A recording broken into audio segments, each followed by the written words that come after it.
자, 오늘 살펴볼 하나님의 말씀은 마태복음 8장입니다. 마태복음 8장 5절부터 13절까지 받들어 읽겠습니다. 예수께서 가퍼나움으로 들어가시니 한 백부장이 그에게 나와 간구하여 말씀드리기를, 주여, 내 종이 중풍으로 집에 누워 몹시 고통 중에 있나이다라고 하자, 예수께서 그에게 말씀하시기를 내가 가서 그를 고쳐주리라고 하시니, 그 백부장이 대답하여 말씀드리기를, 주여, 주께서 내 지붕 아래로 오시는 것을 내가 감당할 수 없사오니 오직 말씀만 하옵소서. 그러면 내 종이 나을 것이옵니다. 나도 권위 아래 있는 사람이요, 내 수하에도 병사들이 있어서 내가 이 사람들어 가라 하면 가고 또 저 사람들어 오라 하면 오나이다. 또 내 종들어 이것을 하라 하면 그렇게 하나이다라고 하니, 예수께서 이 말을 들으시고 놀라워하시며 따르는 사람들에게 말씀하시기를, 진실로 내가 너희에게 말하노니 이스라엘에서는 이처럼 큰 믿음을 본 적이 없나니 결코 없도다. 또 내가 너희에게 말하노니 많은 사람들이 동과 서에서 와서 아브라함과 이삭과 야곱과 더불어 천국에 앉으려니와 그 왕국의 자녀들은 바깥 흑암에 던져져서 거기에서 울며 이를 갈고 있을 것이라 하시고, 예수께서 그 백부장에게 말씀하시기를, 가라, 내가 믿은 대로 내게 이루어지리라고 하시니 그의 종이 바로 그 시각에 나으니라. 기도하겠습니다.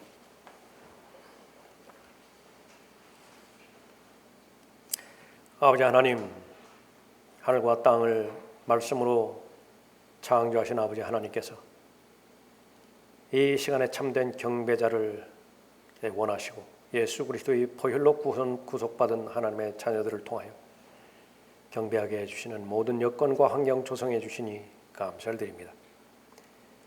하나님께서 은혜 베풀어 주셔서 참여한 모든 사람들이 하나님 한 분만으로 해서 만족하며 즐거워하고 감격해하며 참된 기쁨과 또 참된 만족이 하나님께로부터 오는 것임을 확신하고 경험하는 귀한 경배 시간이 되어질 수 있도록 인도해 주시길 원합니다. 이 세상을 살아가면서 삶의 문제들 가운데서 지속적으로 염려하고 걱정할 뿐만 아니라 때로는 하나님을 의심하고 또 하나님의 존재를 부인하기까지 하는 그런 악한 현 세상에서 믿음 없는 삶을 살아가기도 합니다. 특별히 하나님께서 한 사람 한 사람 귀하게 역사해 주셔서 더 큰 믿음 허락해 주시고 산 믿음 허락해 주셔서 이 악한 현 세상에서 믿음의 능력으로 살아갈 수 있도록 귀히 역사해 주시기를 간구를 드립니다. 들을 수 있는 귀를 허락해 주시고 순종할 수 있는 마음 허락해 주시는 가운데 저를 주님 영으로 충만하게 채워주셔서 준비한 하나님의 말씀이 하나님의 의도대로 잘 전달될 수 있도록 역사해 주시길 원합니다. 이 시간을 온전히 주님 손에 의탁드려오며 주 예수 그리스도의 이름으로 기도드렸습니다. 아멘.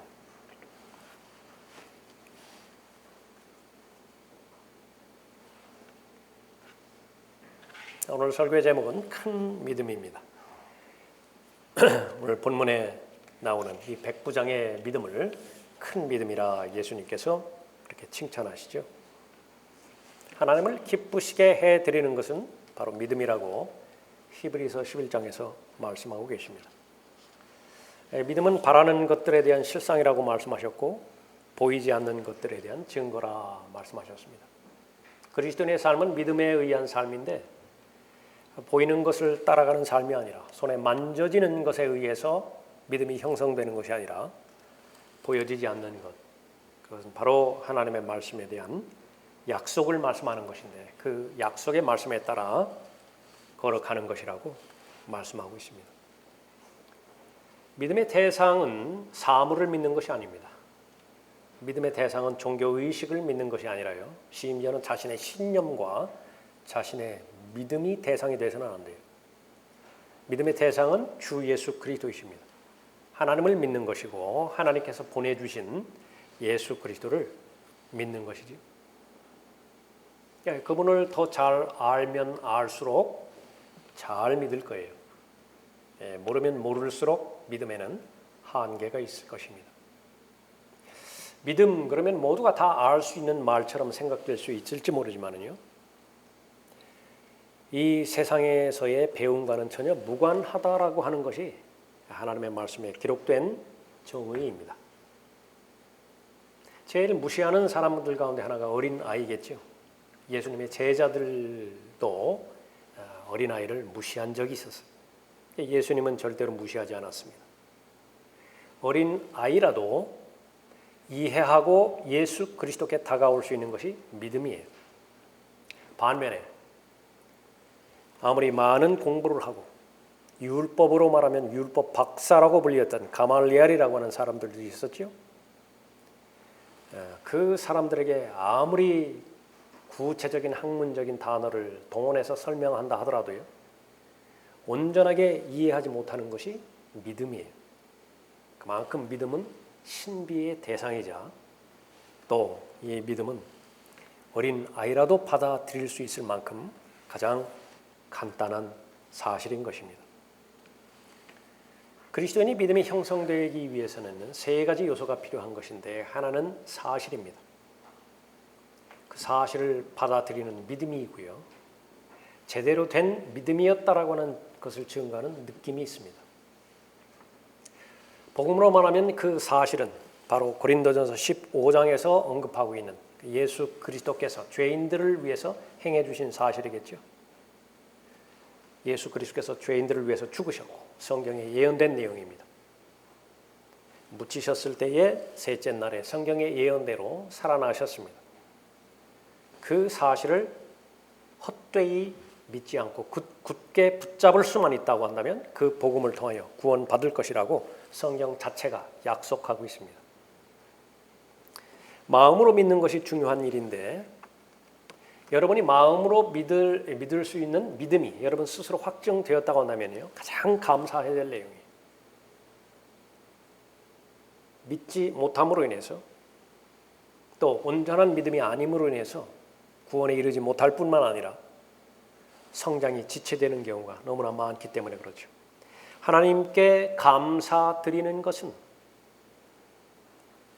너희가 죄의 종이었으나 너희에게 전하여 준 교리의 본을 마음으로부터 순종하여 죄에서 해방되어 의의 종이 되었습니다. 머리로 믿는 믿음이 있고 마음으로 믿는 믿음이 있는 것인데 성경에서는 마음으로 믿는 믿음이 그 사람을 구원한다라고 약속하고 있습니다. 교리의 본을 마음으로 믿기만 하면 돼요. 누군가가 죄인에게 예수 그리스도에 대해서 잘 전달해 줍니다. 예수 그리스도 없이 이 생을 살다가 궁극적으로 죽음을 맞이하게 된다면 그 이후에 그 사람의 운명은 어떻게 되는 것인지 교리를 가르쳐 주는 것이죠.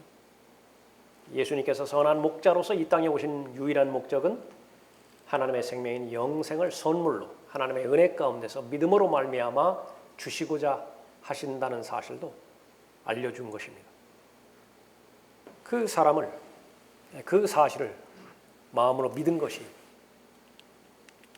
입으로 고백했죠.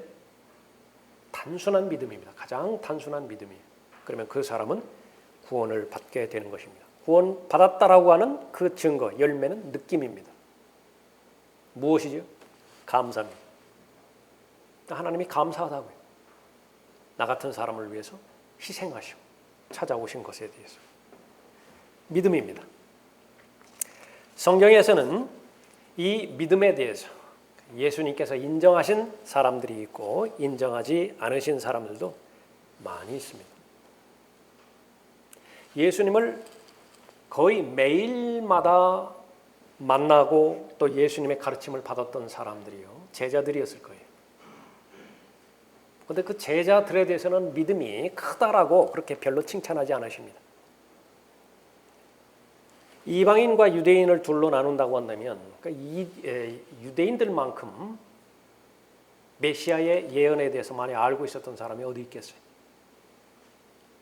그러나 가장 잘 믿는다라고 정평이 나 있는 바리새인들이 한 짓이라고 하는 것은 그 메시아를 죽인 일입니다.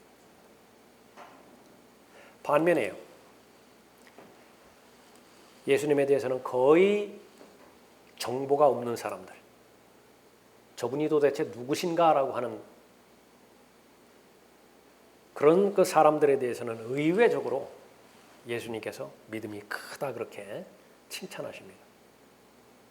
수로페니키아 여인이 있죠. 자기 딸이 거의 죽을 지경이 되었습니다. 예수님께 나오죠. 도움을 요청합니다. 단번에 매몰차게 거절하시죠. 이스라엘의 잃어버린 양 외에는 나는 관심이 없다고. 부스러기를 말씀하십니다.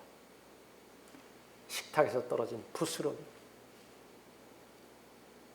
그것이라도 저는 절실합니다. 예수님을 당황케 한 고백이에요. 예수님이 아주 당황하셨어요. 이방인이었거든요. 이처럼 큰 믿음을 보지 못했다 그렇게 말씀하시죠. 본문 말씀도 마찬가지입니다. 사람들의 믿음이 아무리 커도요, 예수님을 놀라게 하신 그런 사건은 별로 없어요. 오늘 본문에 보면은 10절에 보니까요, 예수께서 이 말을 들으시고 놀라워하시며, 예수님께 아주 놀라워하셨다. 큰 믿음을 지녔다 그렇게 언급하고 있죠. 오 너희 믿음이 적은 자들아, 얼마나 많은 예수 그리스도를 따른다라고 하는 사람들이 이 말을 들었습니까? 마태복음 6장 30절에서도 오 너희 믿음이 적은 자들아 말씀하셨는데, 먹을 것과 입을 것 걱정하는 사람들이 아무리 쉽게 설명해 줘도, 아무리 경험을 동원해서 설명을 한다 하더라도요, 합리적인 의심도 들지 않는 것인데 그 걱정을 하는 것입니다. 또 너희 믿음이 적은 자들아, 제자들에게 말씀하셨을 때에는 두려워하는 사람들이었어요. 그런데 이 염려와 걱정과 두려움이라고 하는 삶의 본질적인 요소는요, 어느 시대를 사는 사람에게든지 떠나지 않아요. 계속 그 사람을 억압해서 삶의 질을 떨어뜨리는 것입니다. 오늘 본문 말씀은 여러분에게 주신 말씀이죠. 살아계신 하나님의 음성입니다. 하나님의 말씀의 원리. 하나님께서는 큰 믿음을 여러분이 소유하기를 바라시는 것입니다.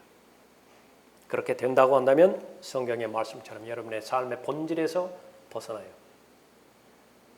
외계에서 산다라고 하는 그런 말이 아니라 어제나 오늘이나 현실은 변하지 않는다 하더라도 여러분의 마음의 상태는요, 완전히 다른 상태에서 하나님과 교제하는데 방해받지 않고 어려움 당하지 않고 성령께서 허락해 주시는 의와 화평과 기쁨으로 여러분의 마음이 가득 채워질 것입니다. 큰 믿음, 특정한 사람에게만 주어지는 것이 아니라 여러분 모두가 다 그 큰 믿음을 소유할 수 있어야 되는 것입니다. 설교 시작되기 전에 말씀드린 것처럼 염원하시면 돼요. 갈망하시면 됩니다. 내가 큰 믿음을 갖기 위해서는, 큰 믿음을 가진 사람은 어떠한 사람이 되는 것인가, 본문 말씀을 통해서 살펴보죠. 첫 번째로 큰 믿음을 소유한 사람은 예수 그리스도를 믿을 수 있는 최소한의 믿음을 거부하지 않는 사람이에요. 5절 보십시오. 예수께서 가퍼나움으로 들어가시니 한 백부장이 그에게 나와 간구하여 말씀드리기를 주여 내 종이 중풍으로 집에 누워 몹시 고통 중에 있나이다라고 하자 예수께서 그에게 말씀하시기를 내가 가서 그를 고쳐주리라고 하시니, 백부장에게는 병들어 죽어가는 종이 있죠. 부하가 아니에요. 자기 사적인 노예입니다. 종이에요. 그런데 아주 사랑하는 대상임을 볼 수 있죠. 인정 있는 사람입니다. 예수님께서 이 카퍼나움으로 들어가셨을 때에 그 소식을 들었겠죠. 자신의 종을 낫게 해 주실 수 있는 능력이 있으시다라고 하는 것을 확신했기 때문에 예수님께 나왔겠죠. 그러나 이 백부장 이방인이 예수님에 대해서 얼마만큼 많이 알았는가? 거의 알지 못했을 것이에요. 매일매일 예수님과 동행했던 제자들에 비유한다고 한다면 구약 성경 지식을 많이 알았던 종교 지도자들, 바리새인들, 서기관들, 제사장들 그런 대상들에 비하면 많이 몰랐을 것이라고. 여러분이 받은 구원은요, 예수 그리스도의 음성을 직접적으로 들어서 받은 구원이 아니에요. 한 번 본 적도 없고 그분의 육성을 들은 적도 없어요. 그럼에도 불구하고 믿었을 뿐만 아니라 그분을 사랑해요. 최고의 믿음으로 여기신다고 성경에 보장해 주시는 것입니다. 그것이 여러분이 소유한 믿음이에요. 한 번 본 적도 없다고요. 그런데도 어떻게 믿을 수 있는 것인가? 성령의 역사를 거부하지 않았기 때문에 그렇습니다. 성령의 역사는 어떤 역사인가요? 에베소서 2장 8절 9절에 의하면 하나님께서 선물을 주시는데요. 그 선물 가운데 하나가 믿음이에요. 예수 그리스도를 믿을 수 있는 최소한의 믿음, 그것마저도 위로부터 주시는 거예요. 하나님께서 존재하신다라고 하는 믿음, 그 믿음마저도 하나님께서 주시는 것이에요. 그런데 누구는 믿을 수 있고 누구는 왜 못 믿는 것입니까? 그 믿음을 어떤 사람은 거부해버렸어요. 발로 차버렸어요. 무엇 때문에요? 학교에서 배우는 학습 때문에. 세뇌당했거든요. 본래 물질밖에 없는 것이라고. 죽으면 다 없어져 버리는 것이라고. 사람의 생각이라는 하는 것은 뇌에서 일어나는 화학작용의 결과라고. 아무런 근거 없는 소리예요. 믿지 않는 자들의 마음을 어둡게 하는 마귀의 의심의 말을요, 양심에 호소하는 하나님의 말씀보다 더 견고하게 신뢰를 둔 것이에요. 그렇기 때문에 믿지 못했을 뿐인 것입니다. 그러나 본문에 나오는 백부장은 비록 소문으로 들었다 하더라도 간접적으로 들었을 거 아니겠어요?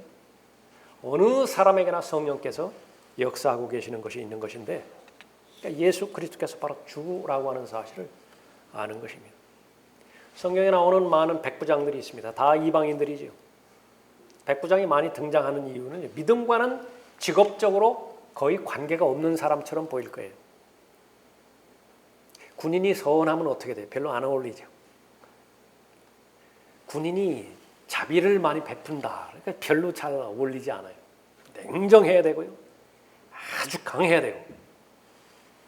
이 보복의 본성이 아주 강해야 되는 사람이 군대 체질일 거예요. 그래야 전쟁에 나가서 승리할 수 있고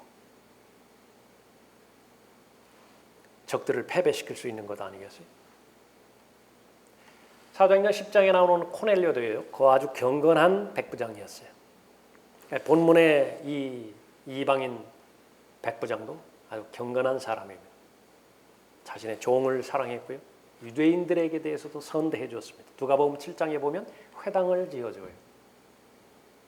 유대인들에 대해서 아주 선을 베푸시는 것이죠.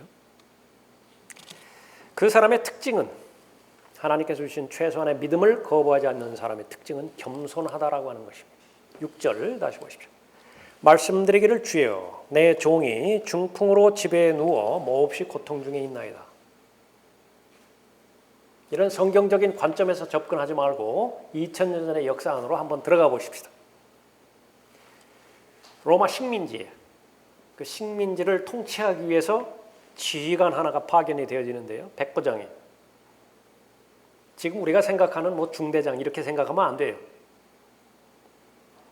본문에 권위가 나오지만요, 이 당시에 이 본문을 둘러싸고 있는 환경에서 최고 권위가 있는 사람입니다.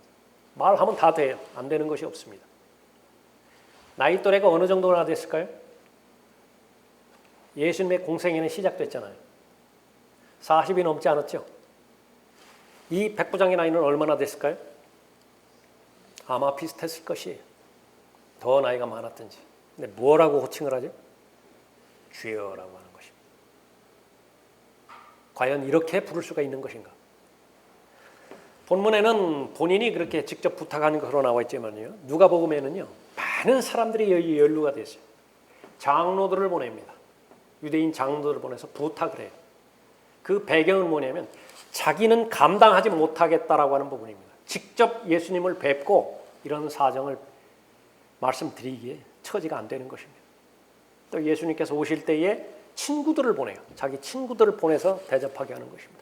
우리 집에 오신다고 했을 때 제가 감당할 수가 없겠습니다. 예. 겸손입니다. 예수 그리스도께 겸손함으로 나아가죠. 자기의 신분이 로마 군단의 백부장이었음에도 불구하고 지금 식민지의 한 젊은 사람 아니겠어요? 청년 아니겠어요? 그러나 하나님께서 조명해 주셨을 때 누구인지 알아봤죠. 예수님의 친척이 있잖아요. 예수님의 형제들도 있잖아요. 자기 형님이 누군지 모른다고요.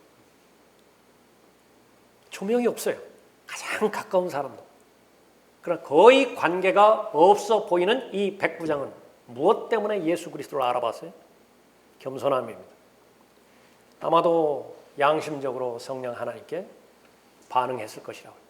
유대인들은 율법을 통해서 하나님께서 인도하시지만은요, 이방인들에게는 양심을 주었죠. 그 양심대로 반응하면 하나님 만나게 돼 있어요.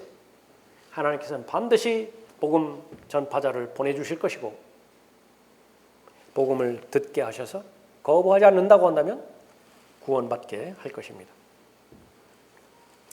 이 사람이 가진 부도 한번 생각해 보십시오.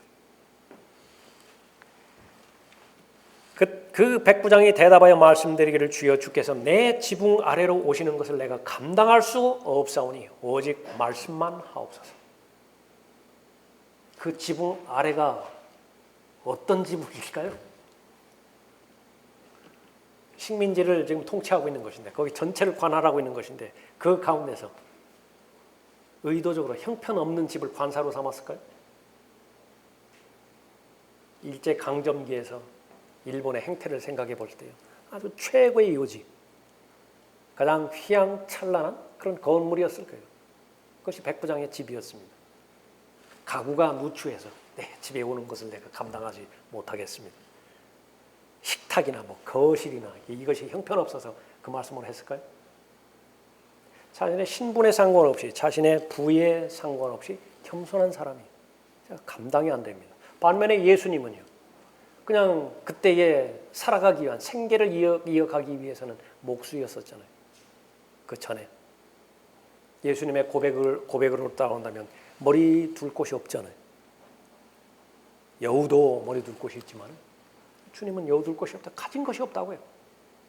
무엇으로 존중을 받죠? 성령 하나님께서 조명해 주신 참 빛이시라고 하는 사실 외에는 없는 것입니다. 종교적으로 선한 일을 많이 베풀었습니다. 누가복음 7장 4절에도 보면 유대인들이 장로들이 예수님께 반드시 도와줘야 될 대상이라고 호소합니다. 그 백부장에게는 이 일을 해줄 만 하나이다. 그는 우리 민족을 사랑하며 또 우리를 위하여 회당을 지어 주었나이다 언급하고 있습니다. 예수 그리스도께서 자신이 하나님이시면서 구주이시고 삶의 주님이시라고 하는 것을 성령 하나님께서 조명해 주셨을 때요, 그것을 거부하지 않고 받아들인다고 한다면 그것은 큰 믿음이에요. 성경에 많은 표적과 기적과 이적이 있죠. 베드로가 한 번 설교했을 때 3,000명 이상의 사람이 구원받았죠. 교회에 더해졌죠. 큰 믿음임에 틀림이 없어요. 그런데 그곳에서는 큰 믿음이라고 하는 말이 안 나와요. 큰 믿음은 어디에서 나오는 것인가? 마태복음 8장과 마태복음 15장에서 다른 사람이 전혀 알아주지도 않는 수로페니키아 여인의 그 예수님과의 대화의 결과 큰 믿음이라고 말씀하셨죠. 그러니까 어떤 일이 일어났는데요? 아무 일도 안 일어났어요. 본문에서 역시 마찬가지입니다. 무슨 큰 일을 했죠? 어떤 엄청난 일을 한 거예요. 어떤 위대한 사역이 후대에 남겨졌어요? 아무것도 없어요. 극히 사적인 일과 관련되어서 바로 진실되게 믿은 것 외에는 없습니다. 성경에서는 그것을 큰 믿음이라 언급하고 있습니다. 우리의 관점과 하나님의 관점은 이런 부분에 있어서도 다를 수 있어요. 본인에 대해서도 마찬가지로 생각할 수 있을지 모릅니다. 여러분이 소유한 믿음, 큰 믿음이라고 한번 생각해 보셨어요? 그렇게 생각하지 못한 원인 가운데 하나가 큰 믿음이라고 하는 것은 대단한 일을 해야 되고 교회사에서 아니면 영적인 서적에서 이름이 회자되어지고 수많은 사람들에게 영적인 영향을 끼치고 그런 사람들만이 큰 믿음을 소유했다. 그런 나름대로의 표준과 기준이 내 믿음을 제한시키지 않았는지 하나님의 말씀을 통해서 볼 필요가 있습니다. 하나님께서 존재하시는 것을 믿어요. 하나님께서 존재하신다. 내가 하나님을 열심히 찾는다고 한다면 하나님께서 나에게 말씀하시고 반응하시고 또 보상해 주신다라고 하는 사실도 내가 알아요. 그러면 큰 믿음이라고 성경은 보증을 합니다. 여러분이 그 믿음을 가지고 있다고 한다면 여러분의 믿음은 큰 믿음이에요. 대단한 믿음이라고요. 왜 그렇습니까? 계속 살펴봤지만요. 수없이 많이 예수님과 만난 사람들도 많았어요. 예수님의 설교를 얼마나 많이 듣고 예수님의 가르침을 얼마나 많이 듣고 그것도 모자라서 직접적으로 개인적으로 질문까지도 한다고요. 그럼에도 불구하고 믿음이 형성되지 않은 수많은 사람들이 있었는가 하면 한 번 본 적도 없는데 한 번 설교를 들은 적도 없는데 백부장처럼 수로페니키아 여인처럼 성령께서 조명해 주시는 최소한의 거부하지 않았기 때문에 큰 믿음으로 발견되는 것입니다. 나는 부자며 부요하고 아무것도 부족한 것이 없다. 요한계시록 3장 17절 말씀이죠. 이런 고백을 하는 교회가 있어요. 사이즈로 말한다고 한다면 부러워할 것이 없어요. 교회 크기로 말한다고 한다면. 직원 내보낸 선교사 피할 교회가 없습니다. 거치는 헌금, 에어컨디셔너 시설, 음향시설 어디나 뒤질 것이 없다고요. 무슨 문화사역, 이웃사랑 이 부분에 있어서도요 전혀 손색이 없어요. 고백할 만하죠. 나는 부자며 부요하고 아무것도 부족한 것이 없다. 성경의 판단은 무엇입니까? 너는 비참하고 가련하며 가난하고 눈 멀고 헐벗은 것을 알지 못하는도다. 다른 것들은 다 발견되고 있는데요. 인자가 올 때 세상에서 무엇을 찾으신다고요? 무엇을 보시겠다고 이 세상에 오신다고요? 믿음이라고요. 믿음. 믿음은 발견이 안 돼요. 믿음은.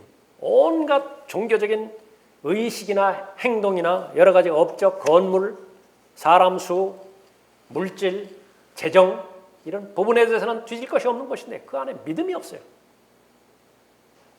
참된 믿음은 무엇인가? 큰 믿음을 말하는 거예요. 하나님께서 인정하시는 믿음은 진실된 믿음이에요. 진실된 믿음은 어디에서 발견되는 것인가? 가장 없을 때 입증되는 것입니다. 가장 어려울 때요. 이것이 패러독스예요.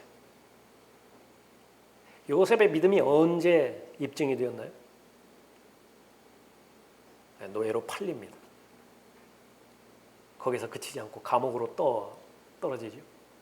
성경은 보증해요. 하나님께서 함께 하시더라. 하나님께서 함께 하시더라. 하나님께서 인정하신 믿음이에요. 다니엘, 사드락과 메삭과 아벳느고 그 믿음이 언제 입증이 되어지죠? 목숨 내놓을 때라고. 죽든지 아니면은 부인하든지 그때 믿음이 입증이 되어지는 것입니다. 수많은 성경에 기록된 진실된 믿음들. 다윗의 경우에도 사울에 쫓겨서 도망다닐 때 어느 모로 보나 저 사람은 하나님께서 보호해 주시는 사람이 아니에요. 본인도 거기에 동의를 해요. 얼마나 답답하겠습니까? 내가 나를 봐도 하나님께서 나를 보호하실 것 같지는 않아요. 울며 통곡하며 자신의 침상을 적시면서 하나님 앞에 묻지요. 사람들이요 저보고 네 하나님이 어디 있느냐 그렇게 물어봐요. 제가 뭐라고 답을 해야 되죠? 그런 심정까지 그렇게 가게 되어지는 것입니다. 그러나 우리가 확인해야 되는 것은 그런 환경이 아니면은요 진실된 믿음, 큰 믿음이 입증이 되어지지 않습니다. 반드시 온전한 믿음이라고 하는 것은 이런 시련과 또 역경을 통해서 검증을 받게 되지는 것입니다. 제품을 하나 고안을 해서 특허에 입각해가지고서 생산에 들어가죠. 얼마나 많은 과정에 시험이 있어요. 인증시험부터 시작해서 형식 승인부터 시작해서 그러니까 최종적으로 나와야 제품으로 팔리죠. 시험을 거치지 않는 믿음은 없는 것입니다. 겸손한 사람만이 주 예수 그리스도를 볼 수 있는 것입니다. 참된 믿음을 가지고 나오는 사람, 예수님께서 큰 믿음으로 인정하는 사람인데 예수님께서 거부하지 않으세요. 7절에 예수께서 그에게 말씀하시기를 내가 가서 그를 고쳐주리라 말씀하고 있는 것입니다. 큰 믿음을 소유한 사람, 참된 믿음을 소유한 사람입니다. 하나님을 기쁘시게 해드리는 사람이에요. 하나님이 존재하시는 것을 믿는 사람이고 하나님을 열심히 찾는 사람에게는 하나님께서 보상해 주신다라고 하는 약속을 마땅히 믿는 사람이죠. 두 번째로 큰 믿음을 소유한 사람은 하나님의 권위에 순종하는 사람입니다. 8절 보십시오. 그 백부장이 대답하여 말씀드리기를 주여 주께서 내 지붕 아래로 오시는 것을 내가 감당할 수 없사오니 오직 말씀만 하옵소서. 누가복음의 표현대로 간다면 한 말씀만 하옵소서 그래. 한마디만 해주십시오. 어떻게 이 구약 성경을 꿰뚫었는지 몰라요. 하나님께서 하신 말은 한 말씀만 하면 되죠. 어떤 말씀이죠? 빛이 있으라. 끝난 거예요. 죽은 나사로에게 한마디만 했잖아요. 나오라. 나와야 돼요. 일어나라. 일어나야 돼요. 말씀만 하옵소서. 그러면 내 종이 나을 것이옵니다. 나도 권위 아래 있는 사람이요 내 수하에도 병사들이 있어서 내가 이 사람들아 가라 하면 가고 또 저 사람들아 오라 하면 오나이다. 또 내 종들아 이것을 하라 하면 그렇게 하나이다 라고 하니 말씀하시죠. 이 부분, 이 백부장만이 온전하게 이해할 수 있고 또 행할 수 있는 말입니다. 왜? 군인이기 때문에. 군인만 이해할 수 있는 말이에요. 아무리 군대에서 말을 많이 한다 하더라도 지금 현재 신분이 군인이 아닌 사람은요. 온전하게 군대에 대해서 그 조직에 대해서 이해할 수 없는 것입니다. 군이라고 하는 것은 명령체계로 형성된 조직인데요. 그 명령체계 안에 자신의 개인적인 자유를 갖다 바친 사람이에요. 완전히 자신이 소유한 그 자유를 갖다 바친 사람입니다. 그래서 자신은 명령에 의해서 존재하고 명령에 의해서 움직이는 조직원일 뿐이에요. 그 이상도 그 이하도 아닙니다. 그것이 정확하게 이 백부장이 한 말입니다. 자신은 군인이고 자신은 장교죠. 지휘관이기도 합니다. 군대의 명령체계를 이해하고 있어요. 자신보다 상관도 있고요. 자기보다 수하에 있는 부하도 있습니다. 그 관계는 하나부터 끝까지 다 권위에 의해서 유지되어지고 있습니다. 명령은 명령이다. 이 말을 이해할 수 있는 유일한 사람이에요. 명령은 명령이에요. 사람 보고 격려하지 않고 무엇 보고 격려한다고요? 계급장 보고 격려한다. 그 말을 이해할 수 있는 유일한 사람이에요. 다른 것은 모두가 다 변명거리예요. 다른 것은 용납이 되지도 않아요. 그런데 예수님에 대해서 그 권위를 말씀하셨을 때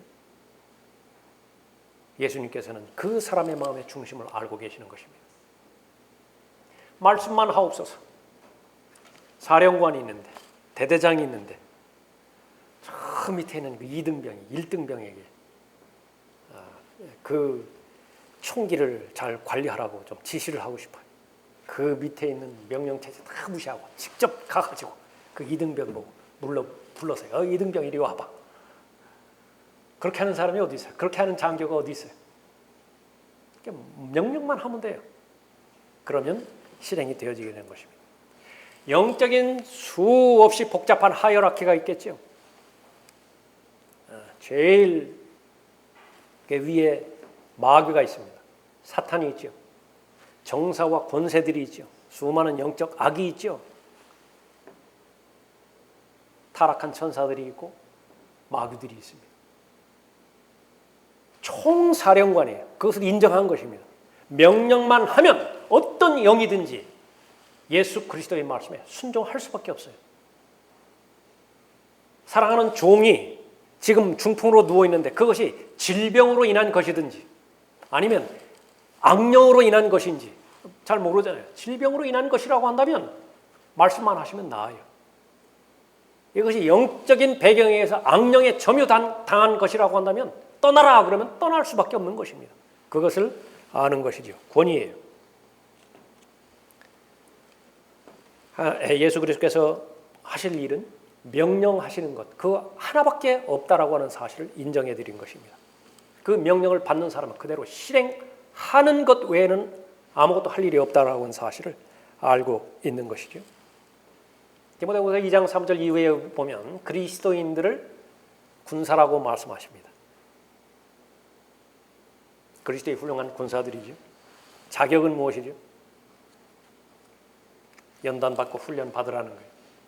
평범한 군사로 끝내지 않고 good soldier, 훌륭한 군사들이 되라 그렇게 말합니다. 또 하나의 조건은 자신 개인적인 삶에 얽매이지 말라 그 말입니다. 군인으로서의 우선순위가 있죠. 그것은 명령 자체예요. 그 우선순위를 어길 만큼 중대사한 일이 있는 것인가? 예수님의 기준으로 말한다면요. 아버지 장사 지내고 내가 따르겠습니다. 그것도 허용이 안 된다고 말씀하시는 것입니다. 그것이 중요하지 않아서가 아니라 마음 자체가, 마음의 무장 자체가 얼마든지 세상에서 급한 일들, 어려운 일들이 닥치면은 하나님과의 그 우선순위를 양보할 마음의 준비가 있음을 지적하는 것입니다. 큰 믿음을 소유한 사람, 하나님의 권위에 순종하는 사람인 것입니다. 권위를 행사하는 데 있어서, 하나님의 말씀에 순종하는 데 있어서 느낌이라든지 정서라든지 이해 여부라든지 그것과는 무관한 것입니다. 하나님께서는 큰 믿음을 소유한 사람 아주 기뻐하십니다. 마태복음 17장에서는 겨자씨 하나일 만한 믿음에 대해서 말씀하시기도 하세요. 다른 사람들이 다 무시하는 겨자씨 하나, 가장 작은 씨죠. 그렇지만은 그 현실적으로 겨자씨 하나일 만한 믿음이 있다고 한다면 산들이 옮겨질 것이라고 말씀하고 있는 것입니다. 그 믿음은 어떤 믿음인 것이냐? 백부장 안에서 발견되는 믿음인데요. 진실된 믿음이고 큰 업적이 이루어져서 하나님께서 평가하는 믿음이 아니라 겸손하게 하나님의 권위를 인정하는 믿음이라고 말씀하셨죠. 마지막 세 번째로 큰 믿음을 소유한 사람에게 하나님께서 보상하신다는 사실을 믿는 믿음입니다. 10절 보십시오. 예수께서 이 말을 들으시고 놀라워하시며 따르는 사람들에게 말씀하시기를 진실로 내가 너희에게 말하노니 이스라엘에서는 이처럼 큰 믿음을 본 적이 없나니 결코 없도다. 또 내가 너희에게 말하노니 많은 사람들이 동과 서에서 와서 아브라함과 이삭과 야곱과 더불어 천국에 앉으려니와 그 왕국의 자녀들은 바깥 흑암에 던져져서 거기에서 울며 이를 갈고 있을 것이라 하시고 예수께서 그 백부장에게 말씀하시기를 가라 내가 믿은 대로 내게 이루어지리라고 하시니 그의 종이 바로 그 시각에 나으니라.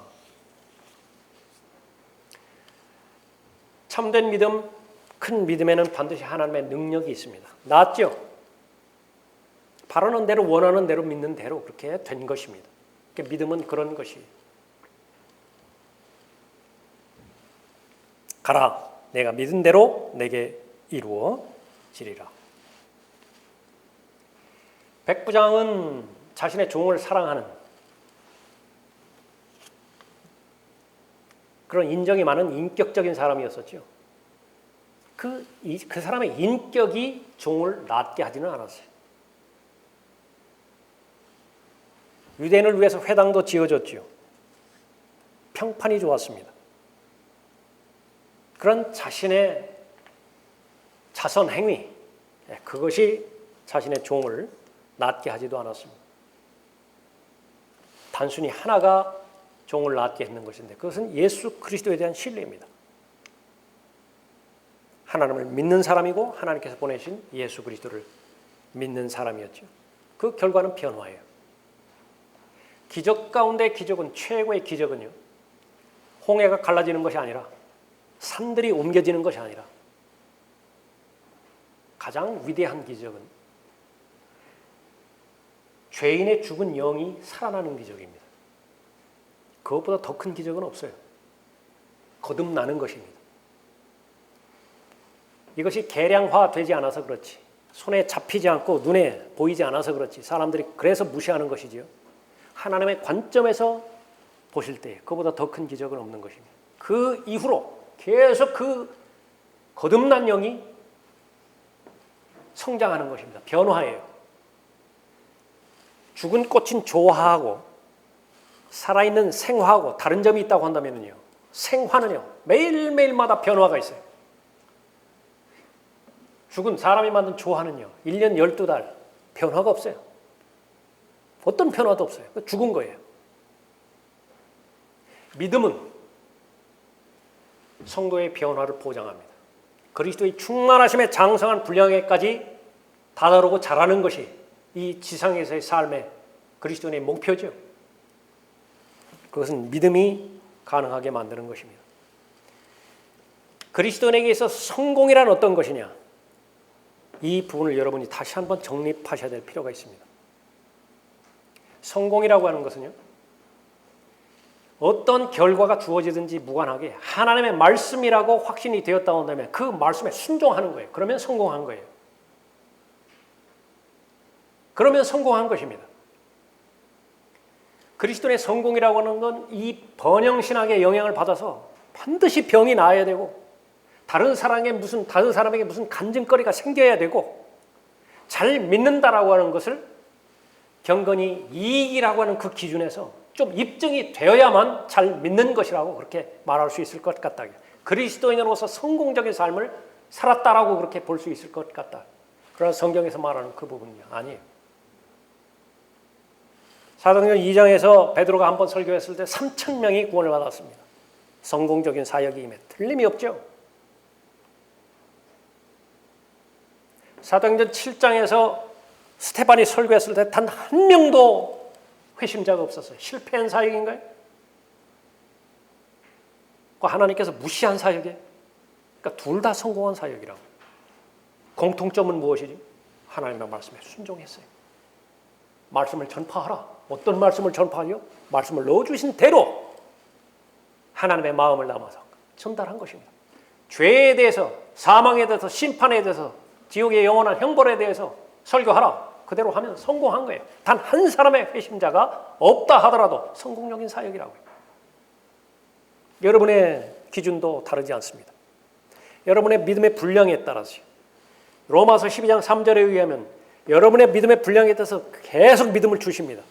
그러니까 여러분이 거부하지 않으셔서 여러분의 지금의 현재의 믿음을 형성하신 거예요. 믿음이 형성되기 위해서는 하나님께서 말씀하셨을 때 순종해야 되죠. 그러니까 순종했다고 한다면 믿음이 형성될 거예요. 하나님께서 말씀하셨음에도 불구하고 불순종했다고 한다면 기회를 놓쳐버렸을 것이죠. 그것이 오늘날의 여러분을 만든 것입니다. 그리스도인들이 현실 가운데서 하나님의 능력을 얻지 못한다고 생각할 수 있어요. 왜냐하면 겉에 드러난 외모로만 평가하기 때문에 그렇죠. 그러나 가장 중요한 것은 여러분의 마음의 중심에서 하나님의 뜻을 구하는 것입니다. 하나님의 나라를 먼저 찾는 것이에요. 그렇게 된다고 한다면 하나님께서 여러분에게 제시해 주시는 하나님의 뜻이 있어요. 하나님의 생각이 있다고요. 명령이 있다고요. 그것은 권위의 말씀이죠. 여러분이 그대로 순종하기만 하면 여러분의 생애는 성공적인 삶을 사는 것입니다. 장수하면서요. 90세 이상이 되면서 많은 성경을 기록한 사도도 있고요. 사역을 시작했는가 하면 곧 순교한 야고보 사도도 있다고요. 모두가 다 성공한 그리스도인들이에요.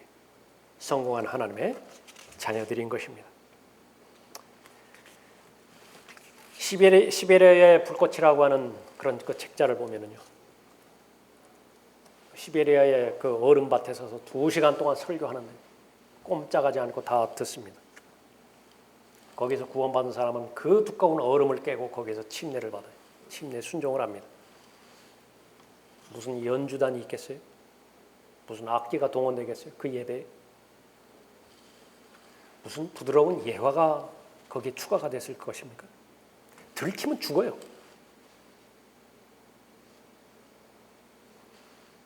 모이면 기도하고 흩어지면 전파합니다. 단순한 믿음이에요. 어린 아이라도 다 이해할 수 있는 믿음인데 하나님께서는 큰 믿음이라고 보시는 것입니다. 은사와 동일하게 믿음은 실행하고 사용함으로써 믿음이 자라요.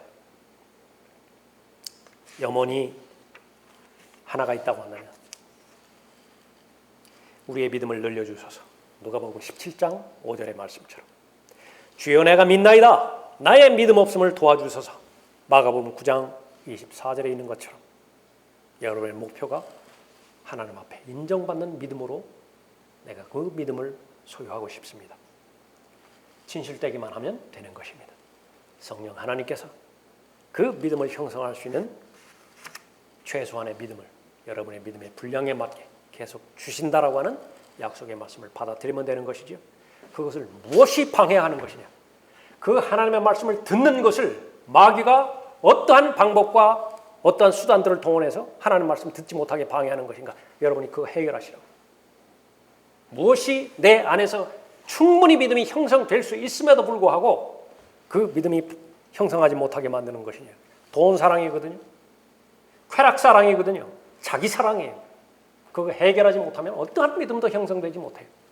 이기적이고 자기중심적이고 그러한 종교적인 의식의 기반 위에서 매일매일 살아가는 그런 삶 가운데서는 어떠한 사한 믿음도 형성하지 못하고 어떠한 큰 믿음도 입증되지 못하는 것입니다. 하나님께서는 여러분을 가장 사랑하시죠. 하실 일은 다 하셨습니다. 여러분의 반응만이 남았어요. 초청 시간을 통해서 오늘 성령 하나님께서 무엇을 말씀하시든지 연기하지 않고요. 피해가지 않고 직접 하나님 대면에서 지금까지 형성케 해주신 믿음의 분량이 있다고 한다면 우선적으로 하나님 앞에 감사드리시고 무엇이 내 안에 믿음이 형성하지 못하도록 방해하는 것인가? 내가 믿음이 형성되지 못하도록 마귀는 어떠한 시간을 나에게서 빼앗아가는 것인가? 지지 마시라고. 양보하지 말라고. 다른 것들은 양보한다라고. 맞서 싸움으로 인해서 여러분의 믿음이 하나님 앞에 입증되는 여러분이 되시기 바랍니다. 기도하겠습니다.